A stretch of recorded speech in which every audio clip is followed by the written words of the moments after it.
And welcome back to Moving Conversations. I'm Brian Ritchie. Joining me as always is Nora St. John. Hello, Nora. How are you this morning? Very well, Brian. We got a little sunshine today after a few days of rain. It's looking like a beautiful day. There's a bunch of snow in the Sierras, so life is good. How about you? Nice, nice. Yeah, this area has been pretty warm. It's chilled down again this morning, and we're supposed to get some freezing rain tonight. So tomorrow's drive-in at 4 a.m. is going to be a little bit tricky. I'm already sort of expecting that. Hopefully, they've pre-treated the roads and it'll be fine. I know it sounds like I must live in the Arctic the way I talk about the cold weather here, but from a Hawaii boy's point of view, this is the Arctic. I'm not enjoying 30 degrees and below. This is not fun for me. So, and please, everybody, forgive my voice.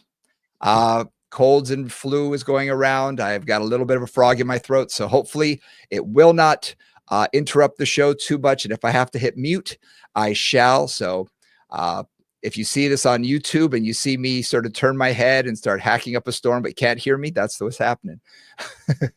And do me a favor, everybody, hit the like and subscribe button on the platform of your choice. We'd really appreciate it. You can always reach us at movingcombos@gmail.com. Movingcombos on Instagram is always a great place to view our files and everything else, our anatomies, and a lot of exercises there. So check us out. We'd really appreciate it. Give us a comment, a like, a share. We always appreciate it. All right. So today, what we talked last week about the adductors, adductors. So when we were signing off with each other, I was like, well, why don't we do the abductors? We didn't talk about that really in significant detail yet. So why don't we do that today? Working on the whole lateral system, right? Last week was our adductors. This week's our abductors.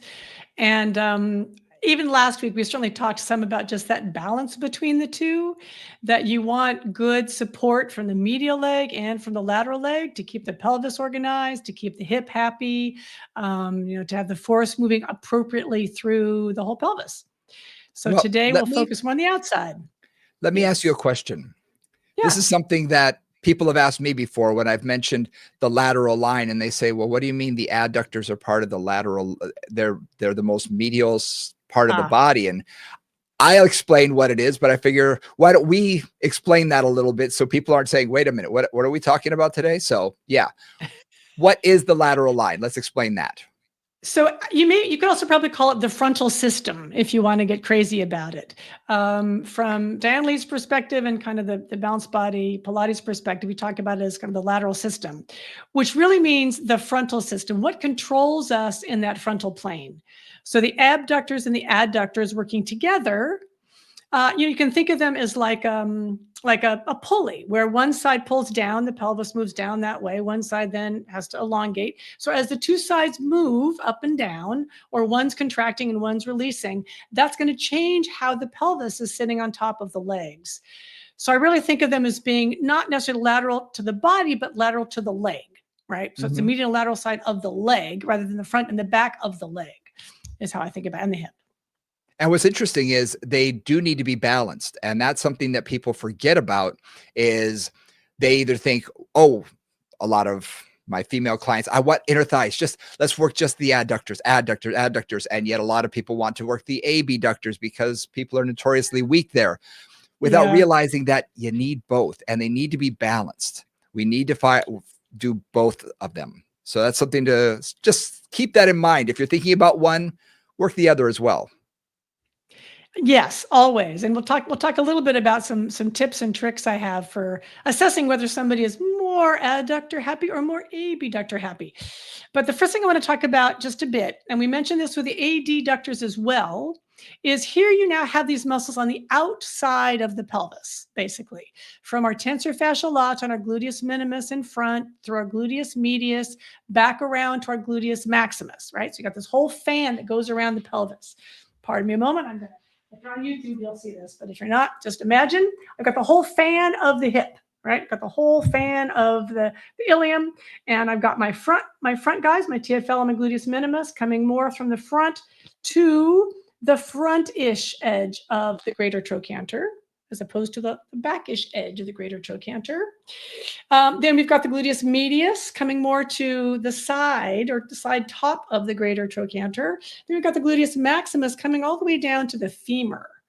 and kind of the back of the femur, and then also into the tensor fasciae lata. So you kind of have this whole fan again, once covering front, middle, side of that femur head.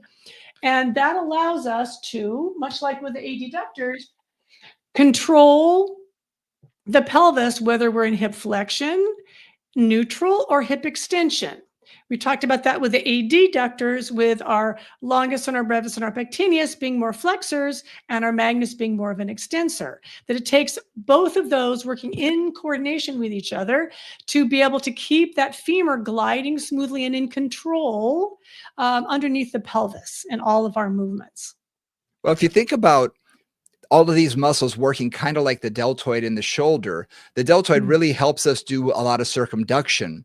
Well, think about the fan of the hip doing the same thing. That can work a lot of that circumduction, flexion, extension, lateral flexion, and everything in between. So you can actually do that whole sort of side arcing, portion of the circle.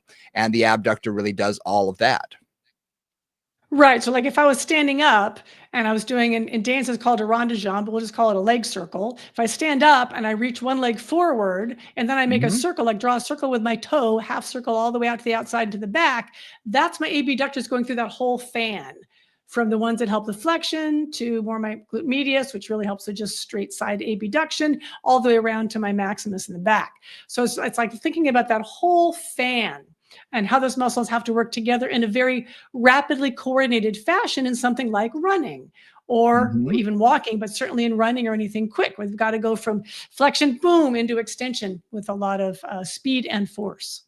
Or if you think about soccer or basketball or anything where you have to move Yeah. at many different angles, it's not we I think in exercise in general, we have a tendency to think about a single plane of motion when it comes to certain exercises. But life is not a single plane of motion. It's all over the place. And if you have children and you have to chase them around the house, you're going up, you're going down, you're going twisting, and you're going over here. You're moving all over the place.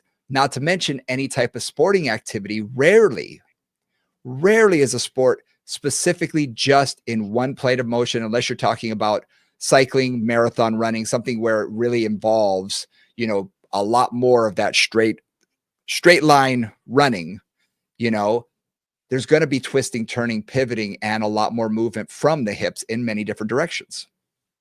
And the need to stabilize regardless, right? Yeah. Whether I'm in internal rotation or external rotation, whether I'm on right leg, whether I'm on my left leg, like whatever's happening, it's the goal is to maintain that integrity and that connection between the foot, the knee, the femur, and the all up into the pelvis and the upper body.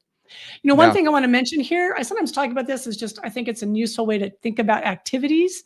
I think about three different general athletic activity categories. One I think of as the endurance activities. This is basically triathlete situations, running, biking, swimming, things that are Uh-huh. primarily relatively one repetitive action. Yeah, whether it's cycling or running or swimming, and relatively, I wouldn't call them uniplanar because none of those really are, but you're really kind of just doing one thing for a long period of time. Mhm. Yeah, going more or less in one direction. So both of that's like I think of that as my triathlete category or my endurance athlete category.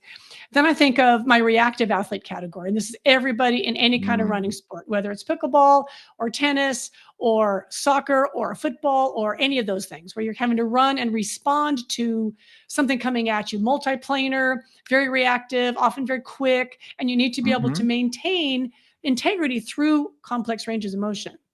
Yeah.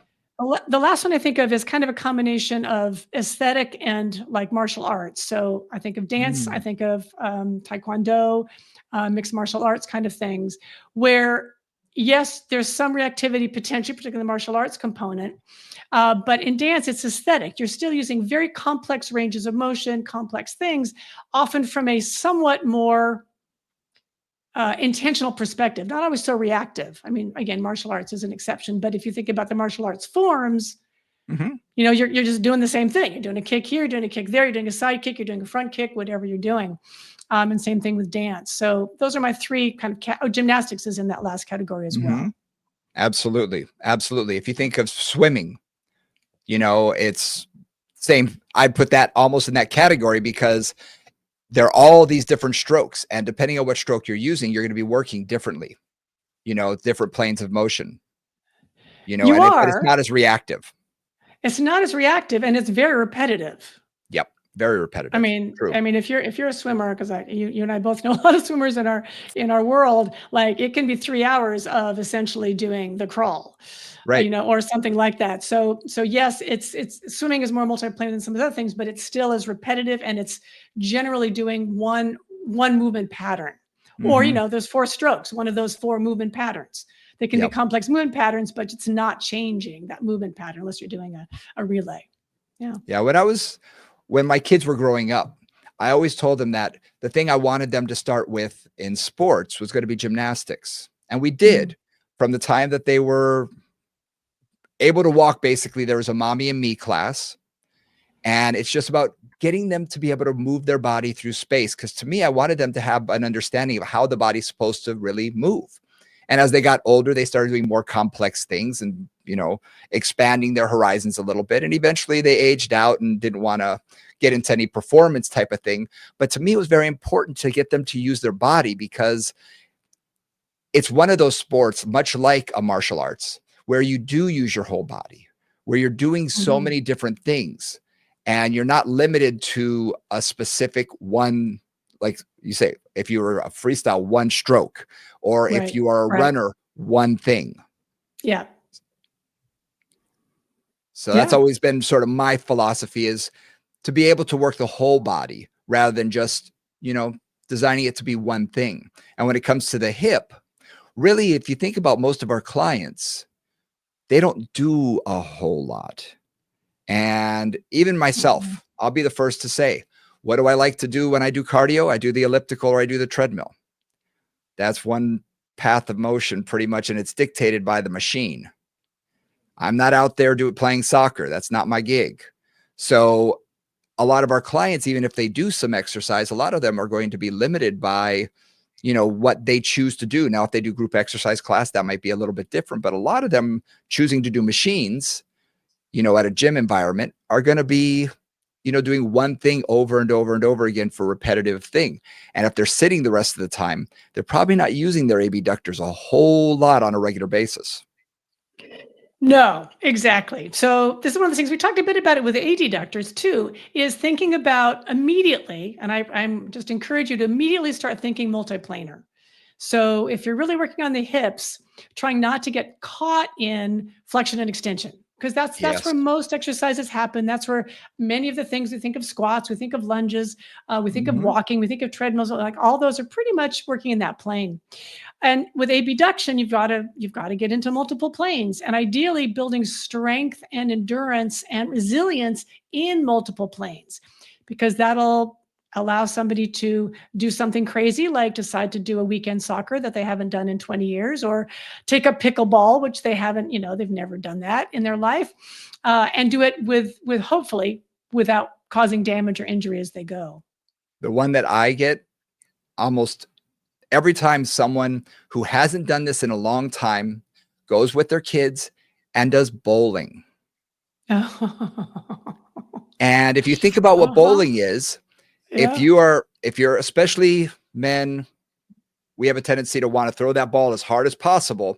Well, there's a lot of lateral force going in. I'm right-handed, so a lot of lateral force onto my left hip over and Yeah. over and over Yeah. again. And if you're not Yeah. used to that motion, I can't tell you how many of them come in and their hip is jacked up, their low back is jacked up, and they're saying, I was fine for the first game. The second game, Yes. oh, threw my back out, and I'm like, Yes. yep, because they weren't used to that lateral loading in a ballistic fashion.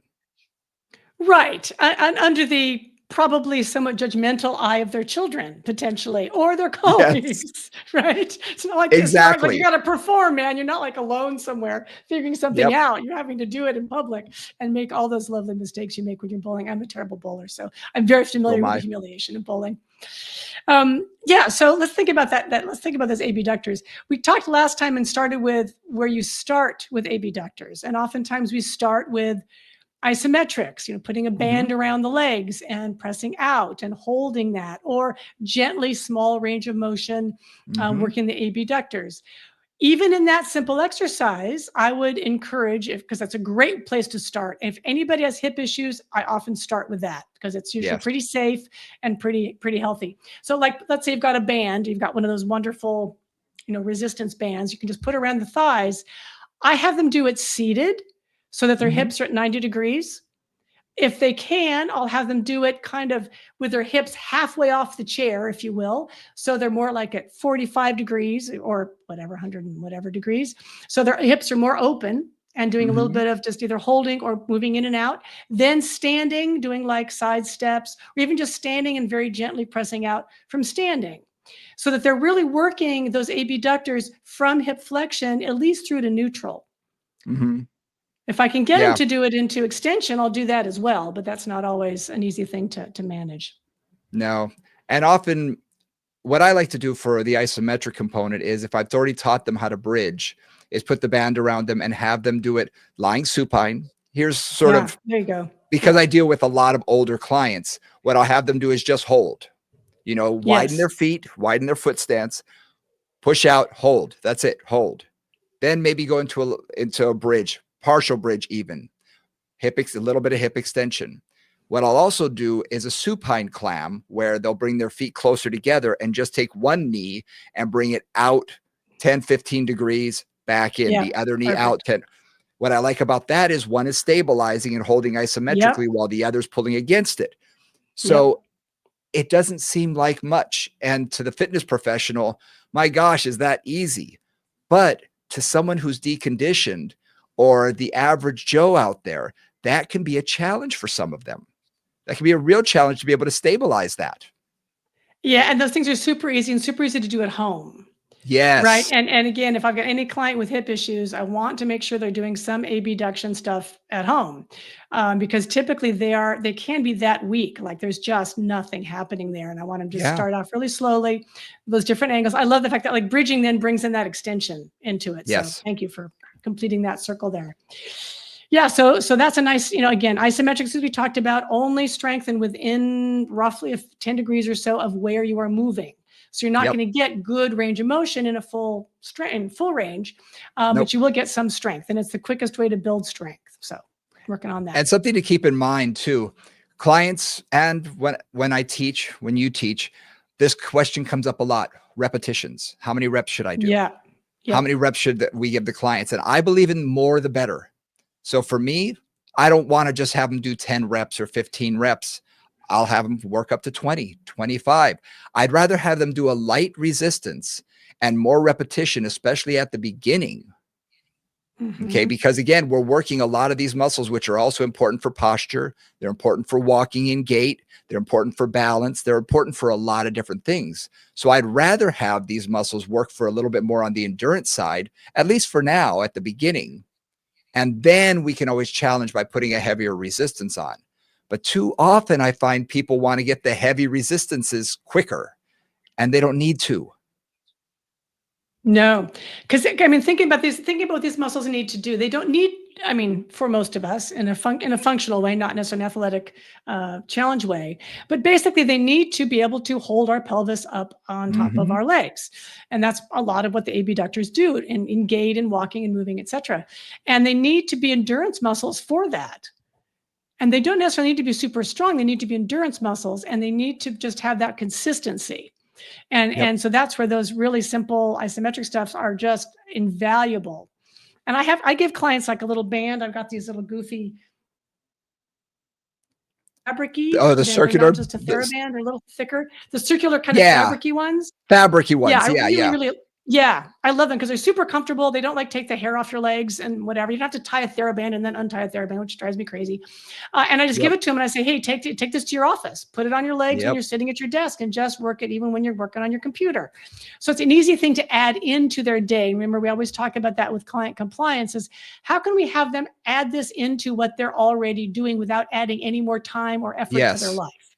Yes. Um, Now, I want to put in here that for the client who may have a dysfunctional hip or one that isn't working quite as well, I love the fact of using isometric.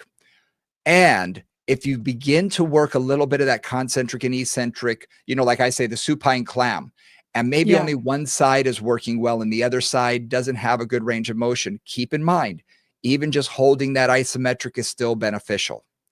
So absolutely. isometrics are huge, very beneficial because they can begin to build that strength until they can perform more of a concentric and eccentric. Right. Now, I want to talk a little bit now. We'll go on to many more things, but I want to talk a little bit now about the balance between adductors and abductors. Yep. And I'm going to use some examples from the Pilates studio and from the Pilates repertoire. And this is one of those things. There's an exercise in Pilates called the neck pull, which sounds slightly terrible, but you're basically sitting up. You have your hands behind your head, and you're on a like an L sit, so your legs are straight, and you're going to basically do a roll down from there. Start with a roll down. Anyway, complicated. It's like a roll up, but it's a little more complicated. And one of the things that I used to do when I was working with clients is I would have them kind of hook their feet around each other.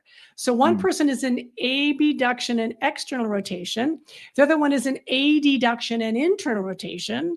And then I would have them do whatever roll down version they're going to do and see which one was easier. And what I Mhm. discovered from that, and this was just one of those things that you happen upon somewhere along the way, is that for some people, that abduction and slight external rotation made their core work way easier. Yep. For others, it made their core work way harder. And the same thing for the adduction. And it was, roughly a 50-50 split in a lot of the groups that I worked Interesting. with.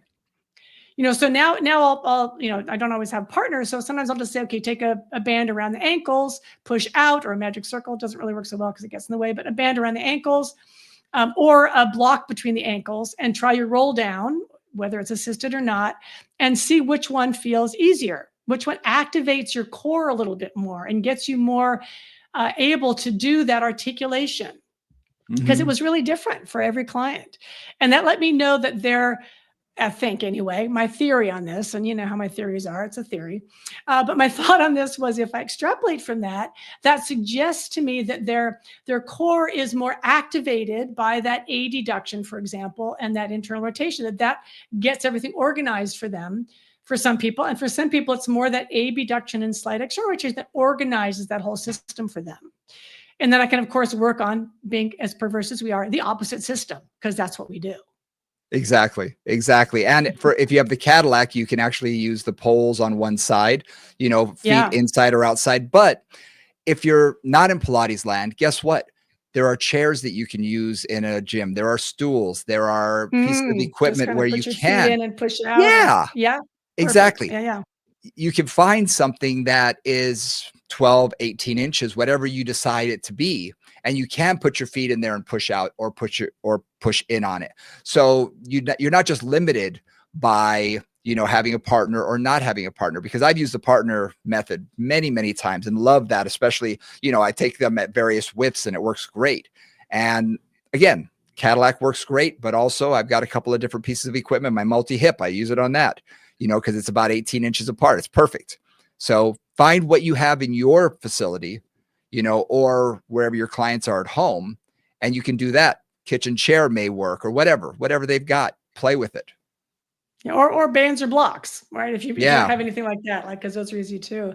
So that's Yep. that's oftentimes just a key way that I kind of work with a client and say, okay, so you get your support, at least in this exercise, from your lateral system, meaning like the abductors, and those are working better for you, or the adductors. Yep. And then when I'm working with them, I'll focus on the part of that lateral system, abductors or adductors, that are less active. Hmm. And I also have to say, like, we talked about the adductors last week, but the abductors can be just stunningly weak. If Hmm. you've worked with clients, especially with low back or hip issues, and you just have them do a simple sideline leg lift, Can be like challenging. they can die. They can die after like 5 reps, no resistance, no nothing, small range of motion. So oftentimes abductors and adductors can be that weak. They're just really um, not something most people work on very often. So Yeah, I anything had you a do can make a difference, but you got to start small often. absolutely, absolutely. I had a client come in this morning, and today was our first real session. I did the assessment last time, and he's a cyclist, and he's been having some hip issues. So I gave him simple clamshells. I just was like, let's try this. Let's just see how you're doing, because you'd think he has good lower body strength. He could 15 repetitions and he was fried from unweighted, just the weight of his leg. And he's not a giant guy. He's a, 170-pound guy. And he was dying. So it can show you, for him, for instance, if I just worked his quads, he'd been fine. If I kept him in a sagittal Yeah. plane, nice and strong. But Yep. by working his abductors, oh my gosh, did we find some immediate weakness. So again, what do I started with? I started with some of those exercises at home, because it's something that's easy to do to start with, that I don't Mhm. have to worry about, that he can do, that's simple to start with, and then we can work up from there. But yeah, it's amazing how little we actually work of those muscles unless we put some thought into it. Yeah, it's not gonna be the natural part of most people's No. daily activities. It just isn't. And they're so critical. Like one of the things too that I found with a lot of my clients is hip and low back problems, particularly if I get their abductors stronger, a lot, not always, but a lot of their discomfort can go away. Oh Like yeah. just managing that from that side, which is often again, it can be just simple isometrics or the bridging with the band, those kind of things. And they'll say, hey, my back feels a whole lot better today. Like that stability is really important for everything up above that. And just simple abductor strengthening can make just a huge difference for those clients. Well, for a lot of people, we already know that gluteal amnesia is something that occurs in most people with low back pain. But what people forget is that we're not just talking about the gluteus maximus, we're also talking about the Right. gluteus medius. And Yep. one of my clients, every time he has any back problems, there's something, if you go online, you'll see the 7-way hip that I've taught numerous times out there. You can go online. I did something for Balanced Body where you and I described it, and it's open chain. I know you're not as big a fan of an open chain position. I like it for this sense, is that it hits the entire arc of the entire fan of the pelvis, or of the abductors. And this client, who has had tons of low back pain, he says that this is his cure all for Yeah. him, that Yep. every time his back bothers him, he gets on the floor, he does a 7-way hip, 15 reps each. He gets up, his glutes are firing, all of his abductors, glute medius and glute minimus, because I have him do some internal rotation as well, and some flexion, some extension. He's getting the glute max. He stands up and he's like, yep, no pain now. Everything just goes away. So for him, it's his cure all. Yeah. So again, waking up these muscles and getting them to fire properly can really be huge for people who have low back discomfort. Right. So from in the Pilates environment, we do a similar thing to your 7-way hip. But I'm thinking Mhm. about we often do this supine leg lifts. Yep. A supine leg lifts parallel, turned out. Um, it's called cow jumps over the moon, I think is one of the things it's called, where the toes come into internal rotation and touch down in front of you. And you go over the leg with that top leg and Yep. touch down maybe with the heel or whatever you can get in terms of the back leg and external rotation. So working through that whole range. Again, side leg lifts in parallel, side leg lifts and turn out. All those Yep. variations are just going to wake up that area. And oftentimes that's what we're trying to do, is wake it up so that it can start to function appropriately when we're walking around and moving about. And what I find is, by starting them in open chain and doing these exercises before I start doing closed chain, they're less likely to compensate, because I have seen a lot of people, if you start them Mm, out, or they've come from a physical therapist who jumps them right to sidestepping with a heavy band around their ankles, you see a lot of mm. hip hiking Yeah, as they're stepping. You see a lot of yeah, TFL yeah. firing more, rather than really getting the gluteus medius firing, which is often the weak link. Usually the anterior muscles, our flexors, are going to be a little stronger than our extensors for some people, that I find in my realm. And by waking those muscles up first and really teaching them how to feel those muscles, especially what it should feel like when you're working your abductors and getting that gluteus medius to fire, then when you do the closed chain and you're doing your side stepping and you're doing all of that, oh my gosh, then they can really target that and get the feeling that you want them to feel. One other thing there's a lot of things I think about in terms of abductors, and this is where if you're doing side lying, or if you're doing even just a standing side leg lift, basically, Mhm. whatever you're doing there, one of the really important things for me, and I found this has made a huge difference in terms of hip happiness and abductor strengthening. I want to make sure that when that leg is going up or out, that that femur head is sliding down and in to the Mhm. socket. There is a way in which sometimes when you have a band around the legs, and this is, again, this is Nora conjecture, but if I have a band around the thighs, for example, I'm doing my step outs, I'll Yep. almost feel like my femurs get wider at the top. Not feeling Yep. like I'm pulling open that joint. I don't think that's exactly what's happening, but that's what it feels like. And sometimes for my hip clients, I actually don't want them to have that experience. I want them to have the experience of when they go into abduction, that that femur goes in as the knee goes out or Yes. goes up. Yeah. Yes. So working on that femoral glide in abduction, I find is really important and has made a massive difference for a lot of clients in terms of hip health and low back health. Yes. It's a little bit tricky to teach, though, I have to say. So one of the very simple ways that I teach it is standing in Mhm. parallel, the legs a little bit wide, just shifting the hips and really feeling how that femur Mm. slides in and slides out. Very simple. Like And that. I have my clients put their hands right on that hip crease and then just slide in one direction. If the hips go to the left, they'll crease more on the right. Hips go to the right, they'll crease more on the left. So they get that understanding of, I call it creating a crease at the granny panty line, not the thong line. Okay. Yes. You feel free to steal that if that helps you or helps your clients. It But you really works. want to feel it at that at the joint line, not up at the waist or somewhere else. Yes. And that's a great way to put it because I can't tell you how many times you see people do that sidewalk. And again, they were usually given a too heavy a resistance. And I'm going to make a Mhm. suggestion here for that sidewalk because I do like the exercise when done properly. I prefer doing it with the band above the knees rather than at the ankles because Yes, I'm me too. shortening that lever and they're Mhm. really able and I shorten their range of motion so they're not taking such a big step out. So they're not going to be driving that hip upward into that. In other words, I'm trying to eliminate the waist movement and that hip hiking and really trying to work purely on abduction. And I will put their hands right there at the granny panty line and have them think about creasing there. And again, start them with Yeah, smaller ranges of motion, lighter resistance until they can really do the exercise properly. That's the exactly. key. Because usually you'll see, like, even if I have somebody do a side leg lift, if they haven't thought about it, they'll kind of lift oftentimes they will lift the whole hip up and you won't actually Mhm. get abduction at all. You'll just get a hip hike. Yep. So Great those are QL, but that's it. all the time, exactly, and that happens all the time. Like, that's the most one of the most normal things you'll see that are not Yep. quite what you're looking for.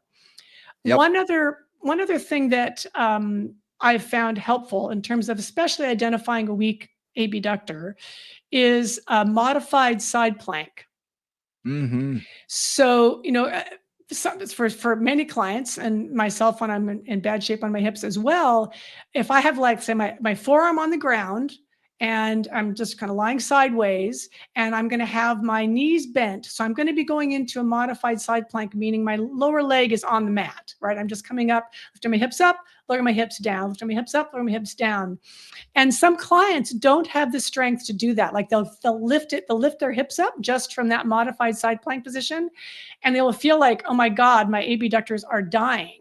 Or Mhm. sometimes they can't do it. And you'll also see it in a full plank if somebody's in a group class or something and you don't know what their strength is, and they'll go up into that side plank and they really won't be able to stay there. Like, that hip will just sink down, or they'll look at you like, my hip is killing me. And then you know that there's a lot of weakness in those abductors that you want to develop.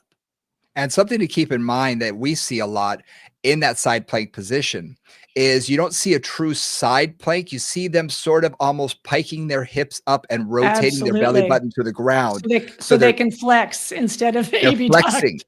Yep. Yeah, they're really flexing, getting the TFL, the tensor fascia lata to fire, getting the hip flexor to Yep. fire, their abdominals to fire because they're stronger there than they are in their abductors. And when Yeah. you really straighten their body out, you'll notice they can't hold it for very long. And they Right. really are going to, that's when they feel that weakness because I can't tell you how many times I'll put someone in the modified one and they say, I can do it regular. It's like, yeah, but you're having a hard time even doing it here correctly. But you don't want to say that, but you got to kind of say that nicely. And so, I challenge them in a different position. I say, I'm just going to modify your position a little bit. We're going to get a little more targeted. Yeah. So I'm not making them wrong, but I'm definitely bringing the knees back, because what you're going to find in that position is the knees are going to want to shoot forward. The butt goes in the air and they rotate toward the ground. So just Yep. keep that in mind. You want them to really be in a side plank, a true side plank. And one of the things I love actually about just doing the modified side plank as an exercise, because I do this a lot in all my mat classes and things like that, is it is a closed chain abductor exercise Mm-hmm. without the full lever of the leg. Mm-hmm. And typically they're starting in hip flexion, and then I say, and then move forward into neutral as they're going up. And I've just found it to be, again, pretty safe for most clients if they've got the shoulder ability to do it. And a super easy way to say, okay, just do 8, do 10, to Brian's Yep. point, do more, and work on that on one side. And then I might go from there into a side plank and then back, and then into a side plank and back. So spending time in that kind of a closed chain position is an interesting way to do that.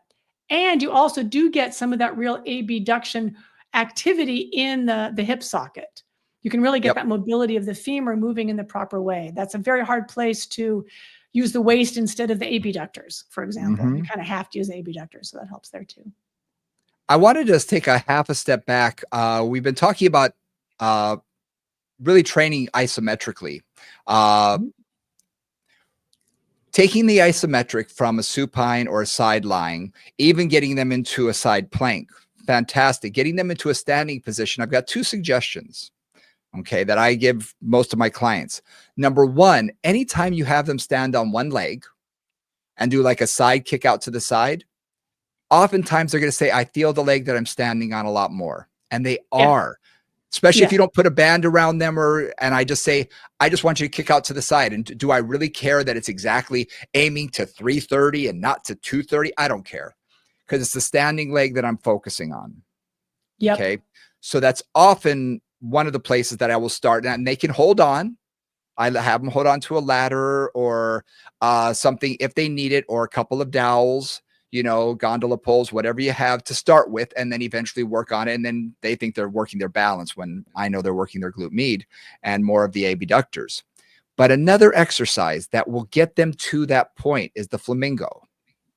Mm-hmm. What I do is here's the flamingo for everybody. Explain the flamingo to me.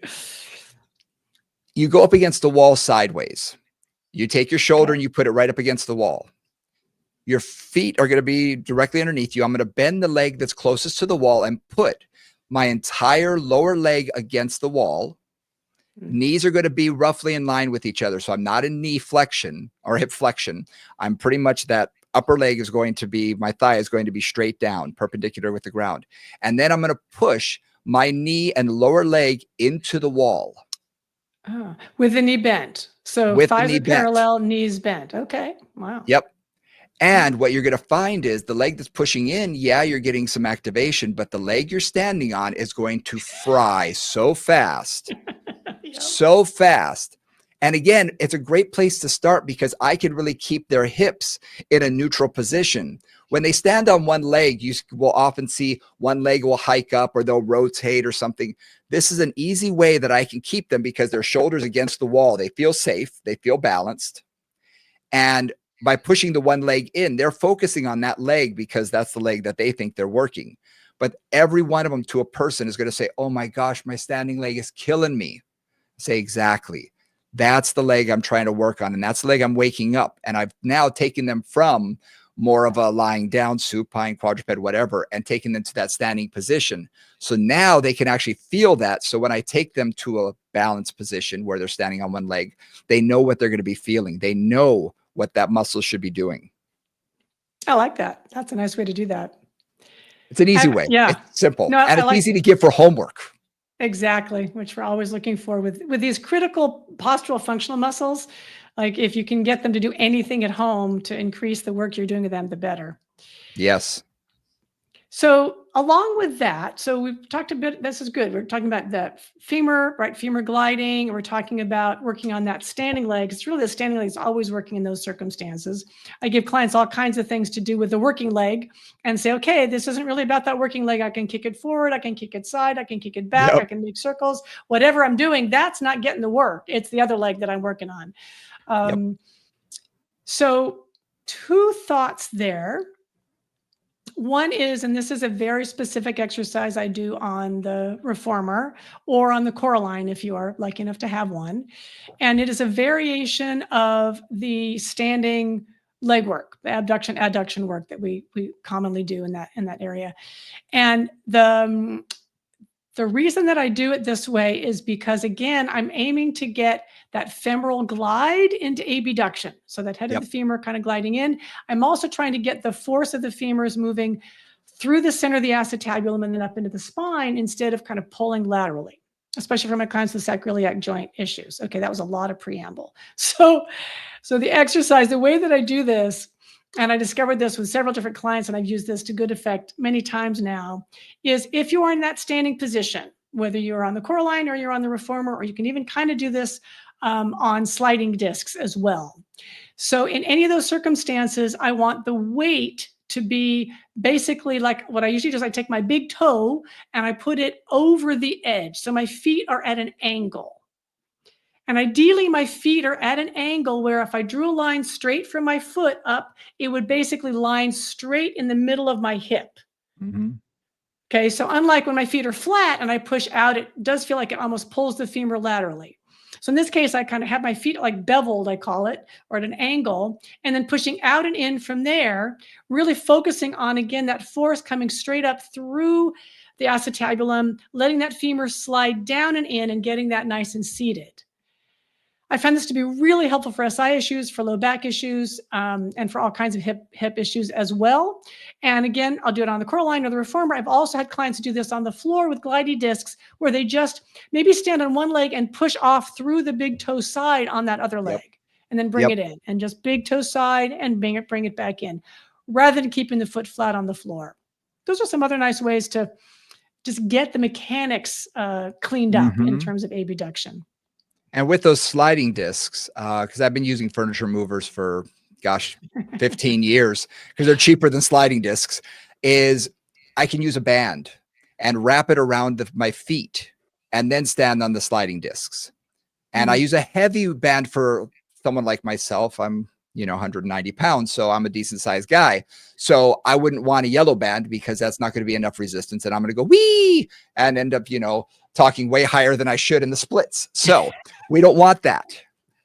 But by putting enough resistance there to give me some support going laterally, it can really be beneficial. And that way I feel a little bit more in control. I find with sliding discs, for some of my clients, they feel a little out of control, but by putting a little bit of resistance there, it just helps to give them a little bit of help with feeling a little more secure. Yeah, exactly. Exactly.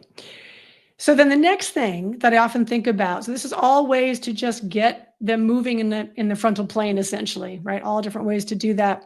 And we talked a little about this last time, but for the abductors, I do some really simple things like putting in Pilates environment a moon box, or it could be, a book, something, a yoga block if it's big enough for their foot to be comfortably on. I don't want to use a small one. I want them to be comfortable, and have them basically standing on that yoga block with that knee bent and stepping down and coming up and stepping down and coming up. So bending the standing knee and just stepping that down. So that's one simple way. And then the other side. And then if I've got a wide enough platform, because I'll also do this on like essentially it would be a step in an aerobic step, I'll have them step down, step up, step the other leg down and up and down and up and down and up. And then they might go forward and back and forward and back. So I'm basically trying to challenge, or the clock exercise, right? So standing on my right leg, going to 1 o'clock, 2 o'clock, 3 o'clock, 4 o'clock, 5 o'clock, 6 o'clock. That leg comes back on the block. Other leg goes 1 o'clock, 2 o'clock, 3 o'clock, 4 o'clock, 5 o'clock, 6 o'clock. And really maintaining the level pelvis that whole time so they can really get that dynamic action with some speed and reactivity in the whole abductor fan. Mm-hmm. Nice. Nice. Yeah. I've used variations of that, which is great. The one I like is that clock, but to do a standing leg and with the toe reach, just reach the opposite foot out to 12 o'clock, 1 o'clock, 2 o'clock, 3 o'clock. Yeah. Because what it ends up being is a mini squat. You're doing a, 10, 15 degrees as you're reaching out. But as you come back in, you're pulling that hip underneath you. With each repetition, as I reach that Oh, leg out, nice. that Yep. hip sinks out a little bit, so that gluteus medius will get a stretch and then it pulls back up under you, pulls back up under you. And it's a great way to sneak up on the exercise because look, all of our clients are always going to want to focus on the limb that's moving and not necessarily Yeah. the one that's stabilizing, but that's the one I'm looking at.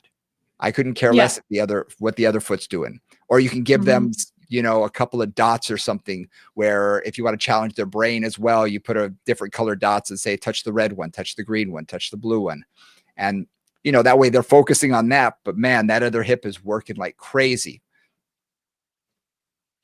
One of the things I've been working on, I'm working on this advanced movement principles program, and I'm just starting to work on editing some of the videos for a special conditions course, which has a lot of neurological things. And they talk a lot about this in terms of like training Parkinson's clients and training other kinds of clients, Mhm. where, and this is true, this isn't just true for Parkinson's clients, this is true for everybody.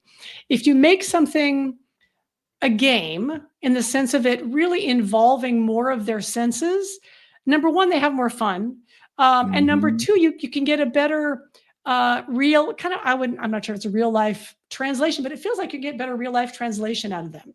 So, a classic thing here would be to take like several different colored dots at each of the clock times and say, okay, touch red, touch blue, touch orange, touch pink, touch that, right? And just have them have to do that pretty quickly, respond, think, look, process, think, Yep. look, process, right? And that really trains their balance, it trains their reactivity, it trains their visual and their proprioceptive system and their balance system all together to really Mhm. work really nicely, beautifully. And that's a lot of times what we're looking for functionally with the abductor is helping you with balance, because it is a critical piece of the whole balance system in the body. And if it isn't working, it'll fall you right over if you're not careful. So working on Yep. getting that balance to be very dynamic and very flexible is really super important. Something to keep in mind. We talked about doing one-legged balance work, and that really is going to get that gluteus medius, the abductor firing, especially if you're kicking out to the side or whatnot. The standing leg gets a lot of work. But for those who can't do that, remember, you can always regress it by having them touch down with the other foot so that just the toe is barely touching down. And I'll say, okay, I want like 80-20, 80% on one leg, 20% on the other. And what I like to do is take that, fun aspect and start throwing a ball. Oh, I've wow. I've got Okay. beach balls. So have Yeah, them yeah, yeah. stand on one, the other toe is just barely touching. And you'll watch they'll lean a little bit more to it, but I'll say, and they'll come back and have them play volleyball, have them throw the ball. And that way I can also challenge their reactivity, whether it's a little out to the side, whether it's over their head a little bit, whether it's low. So they have to really, focus on the ball, but they're Nice. also working on that balance component. And again, they don't have to just be on one leg because that might be too challenging. Let them be on the opposite toe just a little bit. And you're going to find that that will really help their balance a lot. Yeah, because the balance is primarily a neurological situation. Yeah. It really is. It's like it's your visual system, it's your vestibular system in your inner ear, and it's how all that interacts through your brain to your proprioceptive system and your muscles. And strength helps for sure, but training the system to do what it needs to do is more effective. Mm-hmm. And that's Yep. exactly what you're doing. You're giving them all kinds of balance challenges the way they might Yep. actually happen in real life, which is a little here, a little there, a little here, a little there. And that's what really makes the difference. Yep. Yep. And that abductor is firing like a son of a gun. Yes, it is. And they'll say it. The next day they'll say, "Wow, yeah, my hips were really feeling it." I'll say, Yeah, "Yep, that's it what we does were it working." doesn't take much. It doesn't take much, No. which is great, right? You can do like, okay, we're gonna do our 4-minute drill over here, right? You Yep. do about 2 minutes on one side, you do 2 minutes on the other side, and they've gotten a good workout, and you've trained a lot Yep. of things in a very short and efficient period of time. Yep. Yep. Yeah, I And love it. like you just said, you don't need to do a whole lot. If you just add a little bit in with each session, with every single Yeah. session, whenever I'm working lower body with someone, or we're focusing a little bit more lower body at the beginning of the session, however I want to, create the session for that day. I'm always thinking about different planes of motion because I don't want them to just do leg press. I mean, I'm thinking back to, you know, when I was first getting into the industry, squats, lunges, leg extension, leg curl. Yeah. They never really talked about anything else except for those type of exercises. You might maybe see a side lunge, maybe. And that was pretty rare. Usually you had the other exercises were the predominant, and they're all one path of motion. So for me, I'll always look at what have we already done? Wow, we've already done a lot of that. Okay, I need to do some lateral movement now. So maybe I'll do a step up and over something. I've got 6-inch hurdles, but I'll also sometimes just put a band on the ground or a tube and say, we're Yeah. going to step over that and put Or a maybe two piece or of three tape. of them. Piece of Yeah. tape. It doesn't Yeah. have to be something that they actually have to step over. Last week, I was working with a client and I actually brought the 6-inch hurdle and put it down. And she stepped over it. And you could see her eyes got really big and what's going on? And she said, I remember when I was just doing a piece of tape. I couldn't get my foot up and over this. And you could see the surprise in her eyes and how proud she was that she'd made it to that step. And I said, exactly. I said, what's 6 inches high in your life? A curb. Yeah. Absolutely. So think of it that way. Now I don't have to worry about you coming up against a curb or stepping up onto one at a weird angle or suddenly coming up on it. You can do it. And you could see in her mind, she's like, yeah. And it was her like, okay, that was taking it into reality, real life, Mhm. not just a concept, but okay, this is going to help me in real life. And that's huge for a lot of people. That creates compliance, that creates function, that creates motivation. Yep. For most clients, that's where the pedal meets the metal. When they feel that, when they feel like, oh, this will help me do blah blah blah blah blah, that's when you've got them, right? That's when they really are willing to do whatever you say because they get the connection between what they're doing in the gym or in the studio and what they're Yep. doing in real life. And once that connection is made, I mean, I know, for my clients, once that connection was made, I couldn't get rid of them even when I wanted to, because Exactly. they know this is doing what they needed to do. They Yep. they feel that connection to their life, and that's what's really makes a difference in terms of fitness for people. Yes, absolutely. It's not just about vanity. And so many people think that exercise is primarily about vanity or, oh, the doctor said I got to start getting in shape.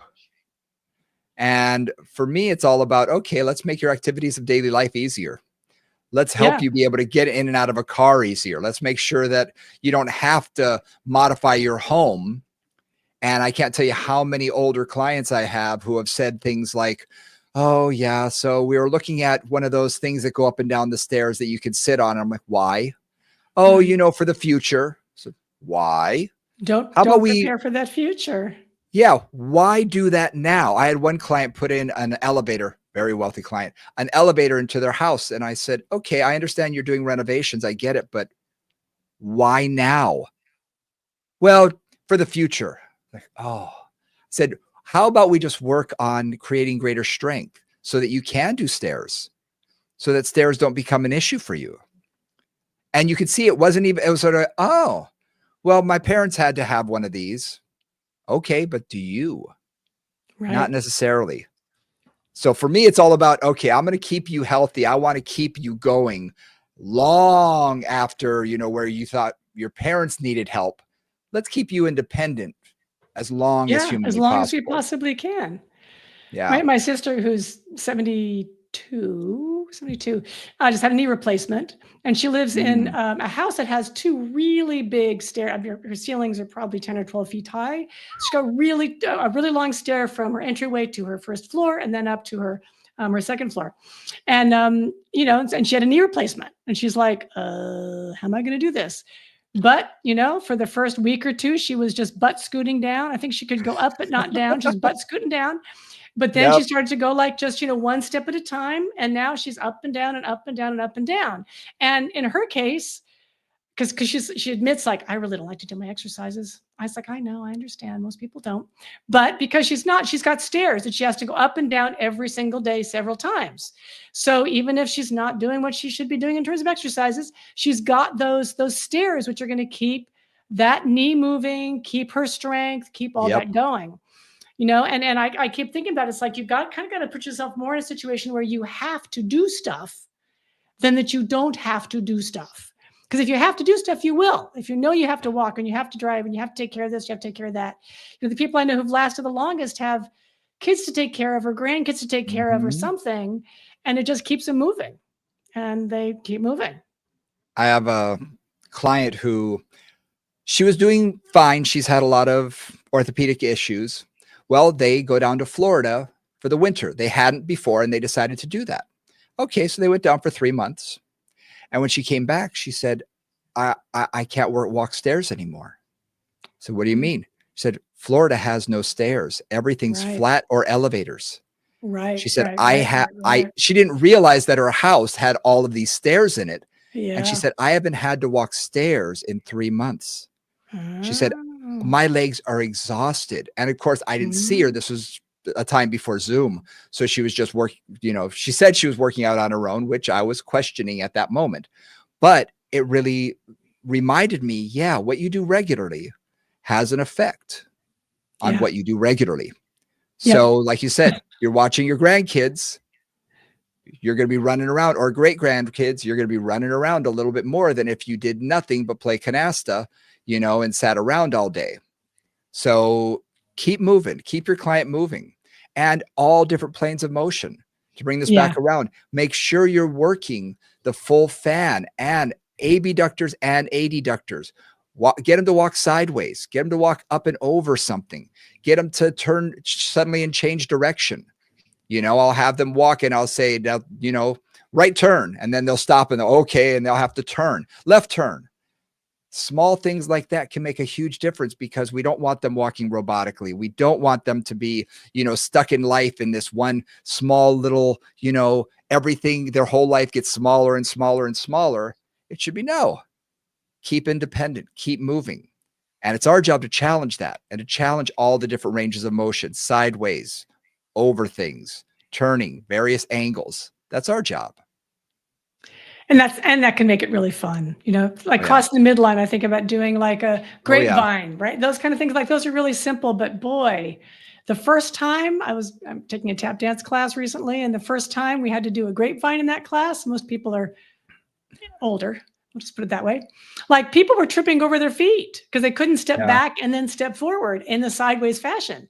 But Yep. after a couple of weeks, everything gets better. So keep it moving in multiple planes. Again, we started with simple isometrics, small range of motion, working on the mechanics of that femur, and then working on multiple planes, challenging that balance on the standing leg while the other leg's doing lots of different things. Make it functional, make it fun, Yep. and give them some homework if you can. I love the flamingo. That was an awesome addition to my own way of thinking about this. The side plank work can be a nice way Yep. to, if you're thinking about a mat class or something people like to do, supine or side lying. So there's a lot of options there. And again, that abductor adductor balance and really Yes. getting that whole hip to work three-dimensionally. Yep. And I want to do another shout out to Brian's 7-way hip. Check that out. It's just a great, simple, straightforward way to really get all those angles of the hip going. Yeah. So nice. Good. Well, I think we covered a lot today. We hit a lot. We Indeed. hit a lot on the hip, which was good. And I think it balanced out what we talked about last time. So we sort of hit that entire lateral line, which is really nice. And hopefully we gave you some interesting things to think about and hopefully a few new exercises that you haven't been thinking about. Or if nothing else, you may think, oh, maybe I don't work this as much as I should in my clients or maybe even myself.